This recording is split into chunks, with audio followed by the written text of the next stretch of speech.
તો દેવભૂમિ દ્વારિકાથી મહત્વપૂર્ણ સમાચાર સામે આવી રહ્યા છે કે જ્યાં કલ્યાણપુર તાલુકામાં વરસાદી માહોલ જામ્યો। કલ્યાણપુર તાલુકામાં વરસાદી માહોલ જામ્યો ત્યારે ભાટિયા નંદાણા પટેલકા વિસ્તારમાં વરસાદ થયો છે। ત્યારે એક દિવસના વિરામ બાદ મેઘરાજાની ધમાકેદાર એન્ટ્રી જોવા મળી કે જ્યાં ભારે ઉકળાટ અને બફારા વચ્ચે જે વરસાદ વરસતા રાહત મળી છે કે જ્યાં રોડ રસ્તા ઉપર પાણી ભરાયા હતા।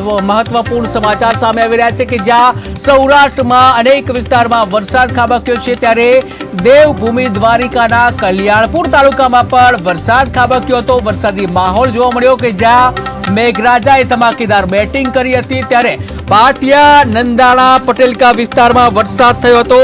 એક દિવસના વિરામ બાદ મેઘરાજાએ ધમાકેદાર એન્ટ્રી કરી હતી કે જ્યાં ભારે ઉકળાટ અને બફારા બાદ જે વરસાદ ખાબકતા વાતાવરણમાં ઠંડક પ્રસરી હતી અને જ્યાં વરસાદ વરસતા રોડ રસ્તા ઉપર પણ પાણી વહેતા થયા હતા।